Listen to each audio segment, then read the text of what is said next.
Hello. It's a stormy day here in the Ozarks. I hope your weather is better. You may hear some claps of thunder or lightning in the background. Um, we are reading Chapter 10, Capital City of Charlene Darling, A Very Slow Turtle by Beck today. And Charlene and Tor had made it to the Council of Turtles and got advice. And they are now in Capital City.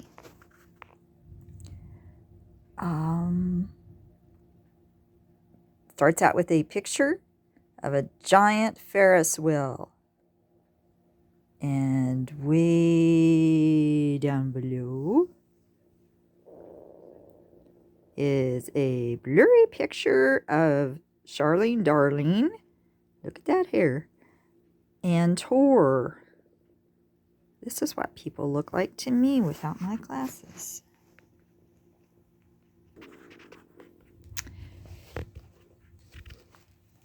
Chapter 10, Capital City.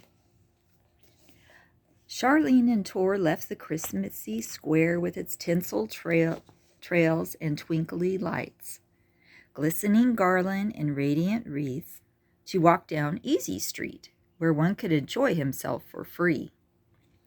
Pantomimes entertained some families of sheep and deer. Mockingbirds attracted a few hyenas that ventured to Capital City. The hyenas laughed as the birds imitated passers-by. A couple of birds focused on Tor and Charlene Darling. One put on a curly blonde wig and walked behind Tor, while a second donned a brunette wig and ankle bracelet. They made kissy faces at each other until Tor and Charlene turned around to see what all the laughter was about. Tor exclaimed, "Darling, we're being stalked by mini-me's." "How adorable," Charlene giggled. With that, the mockingbirds flew over the crowd to find another easy target. Tor particularly enjoyed showing Charlene the street art exhibits. A variety of birds cooperated in composing interpretive art by dipping their feet in paint and making colorful footprint patterns. Others splashed paint on canvas by flapping their wings and using deliberate feather strokes. The birds were not the only talented artists.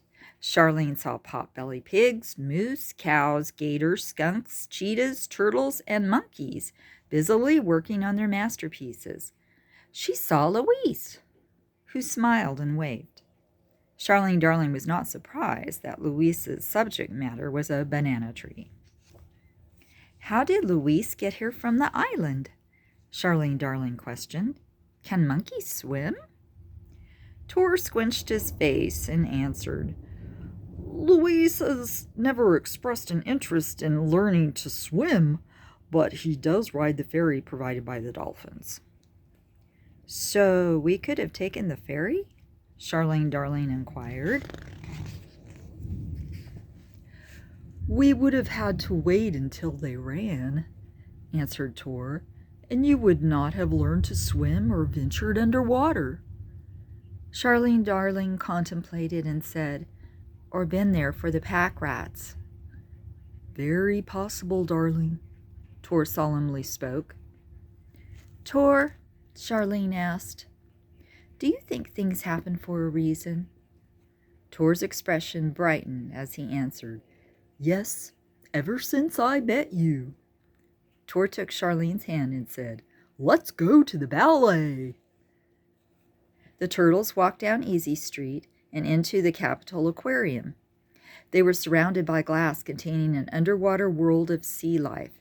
As the turtles slowly strolled past each section tank, a beautifully choreographed display of plants and animals moved to the music produced by an orchestra composed of tag team musicians, eager to share their varied skills. Seaweed and kelp danced amongst a background of colorful coral. Mantas flew through the water like giant butterflies, while finesse-fond fish swam in stimulating swirls. Octopi propelled themselves upward and pirouetted back down, only to push off again. Graceful jellyfish floated and twirled, highlighted by a soft group glow. Charlene Darling gasped in utter delight at the finale as camouflage fish and octopi changed colors and came to life amidst a forest of sea urchins, anemone, and pulsating porcupine fish. When the spellbound turtles reached the end of the underwater ballet exhibit, they exited onto Fair Street. Music played and voices screamed. Charlene Darling's eyes grew big as she looked around the crowds of every sort of animal, lining up to play games or ride merry-go-rounds, roller coasters, spinning cups, swinging chairs, log rides, and bumper cars.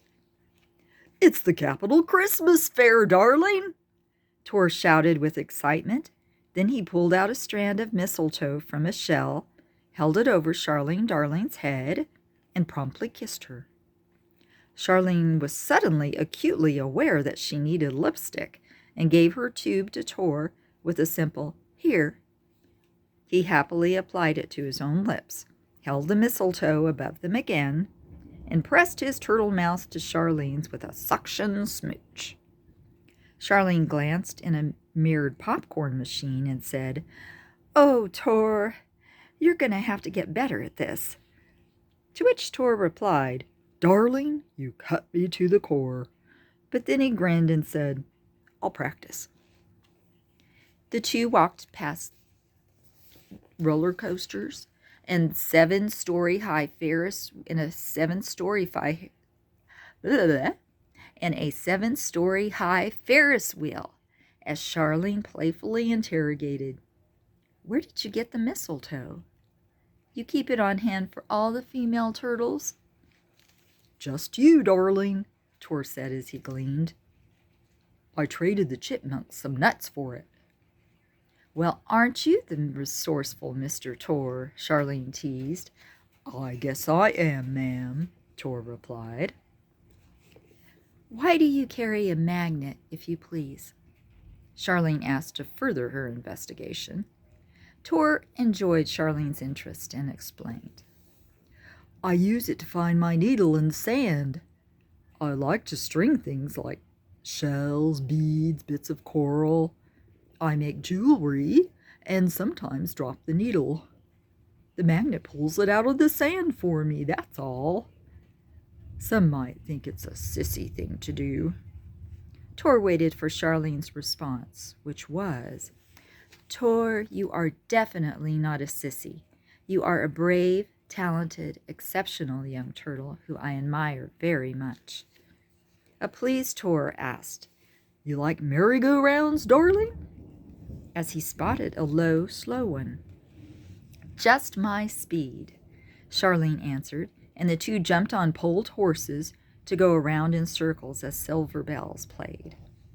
They shot water into a fish's mouth, tossed beanbags into boxes wrapped like Christmas presents, and swung a sledgehammer to ding the bell, or tried.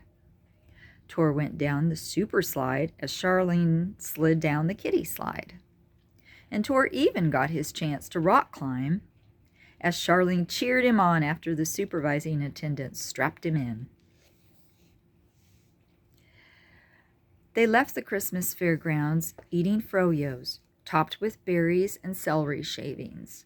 The two tired turtles were ready for a quieter environment. They instinctively gravitated to Park Avenue and found a tranquil fountain at which to rest. Charlene Darling watched the lovely water sprays as they changed colors. She bathed in the coolness of the night air. Her head rose and tilted back so she could view the night sky as she did at Hyena Hole. "I wonder if there's a place up there somewhere for me," Charlene said softly. "What do you mean, darling?" Tor responded with concern.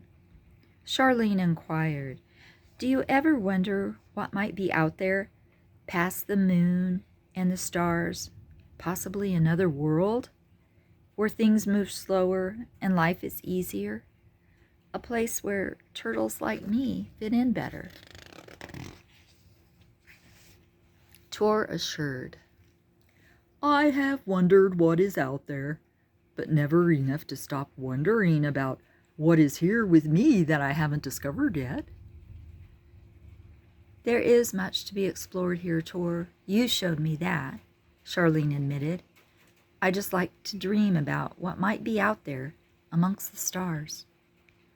Tor took Charlene's empty froyo cup from her and exclaimed, Well, dream on, darling! As he stood up and tossed their cups in a nearby trash receptacle. I'm taking you to the stars. Tor took Charlene's hand, and the two were off to the planetarium on Sky Street. They made the last showing of the evening. Tor and Charlene excused their way across various animals' feet, knees, and tails to secure 2 seats suitable to Tor. Tor showed Charlene how to tilt a padded seat backward to view the dome ceiling. Then Charlene Darling's world went dark. A stereo sound voice gave her a guided tour of the heavens displayed in 3D above her.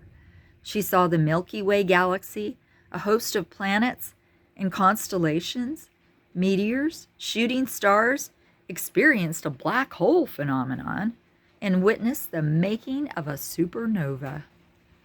As the show ended and the light slowly became brighter, there was a thunderous round of applause and animal noises.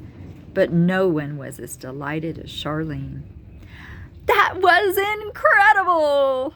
Charlene tried to shout above the roar of the lions and tigers next to her. Absolutely amazing! I know, Tor exclaimed while clapping. Blows my mind every time.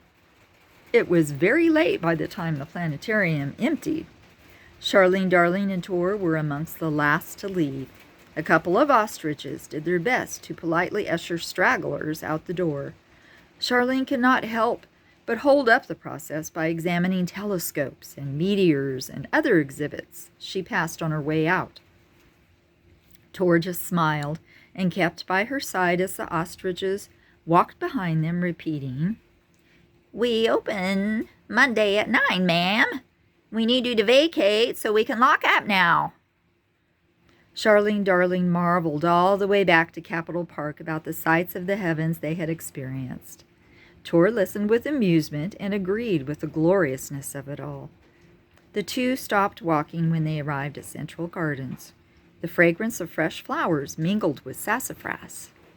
How about camping here for the night, darling? Tor suggested. Lovely idea, Charlene said as she took out her tin of bobby pins and started parting and swirling her rather limp hair. Tor fondly watched and half-heartedly educated Charlene on what he knew of the paradise surrounding them. When Charlene had stuck in her last pin and looked up, she questioned, Where are all the stars? A crack of lightning and rumble of thunder followed. You just got your answer, darling, Tor said and chuckled. But before we take shelter, is there anything on your agenda tomorrow, my dear? Charlene thought. Tomorrow is Sunday.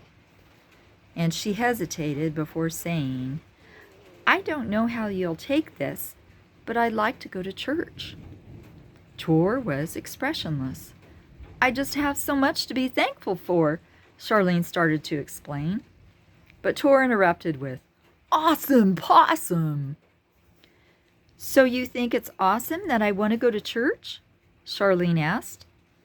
That, and I know an awesome possum, Tor replied.